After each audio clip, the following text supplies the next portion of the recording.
Hello, আমি রুমেলি। আমার নতুন একটা ব্লগে অনেক অনেক ওয়েলকাম। আজকের ব্লগটা লাঞ্চ ব্রেক থেকেই স্টার্ট হচ্ছে।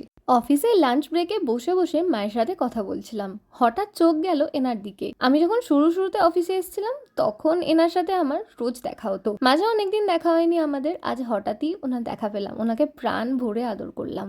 আর উনিও বেশ খুশি আমাকে পেয়ে। অনেকদিন বাদে দেখা হলো দুজনার। তো অফিস শেষ হওয়ার পর আমি আর রূপায়ণ গেছিলাম চা খেতে। নতুন এই দোকানটা খুঁজে পাওয়ার পর এই নিয়ে 3 দিন আমাদের যাওয়া হলো। ফেরার পথে এত ঠান্ডা লাগছিল যে আমি স্টোলটাকে মাফলারের মতো করে পেঁচিয়ে বসেছিলাম, আর সাথে তো সোয়েটার ছিলই। দুর্গাপুরে কিন্তু রাতের দিকে বেশ ঠান্ডা লাগে। এরপর বাড়িতে এসে ঘরের টুকটাক কাজ করলাম, পরের দিনের অফিসের জন্য ব্যাগটা গুছিয়ে নিলাম। দেন মা বাড়ির থেকে না কিছু চাল ডাল পাঠিয়ে দিয়েছিল। আমি এই সপ্তাহে যখন বাড়ি গেছিলাম তখন সেগুলোকেই আর ঢালা হয়নি, সেগুলো ঠিকঠাক করে রাখলাম। তারপর রান্নাঘরে আমি যে একটাই আমার জিনিসপত্র রাখি সেগুলোকে ঠিকঠাক করে রাখলাম।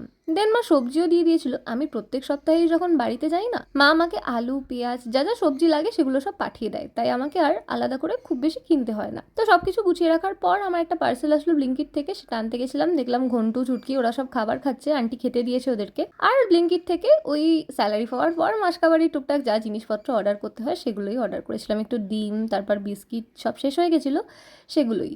আর বাড়তি বলতে একটুখানি বডি লোশন, বডি ওয়াশ, এগুলো। কাজ সেরে বাড়িতে কথা বলছিলাম। মাকে সকালবেলা হাতে ছুরি ঢুকে গেছিল, সেটা বলতেই মা বলল যা আগে গিয়ে টিটেনাস নিয়ে আয়, প্রিকশনটা নিয়ে রাখ, পরে ইনফেকশন হয়ে গেলে কিন্তু মুশকিল হবে। ইঞ্জেকশনে আমার কোনো কালেই ভয় লাগে না, আমি এতে বরাবরই অভ্যস্ত। তাই আর কি, টাটা, শেষ।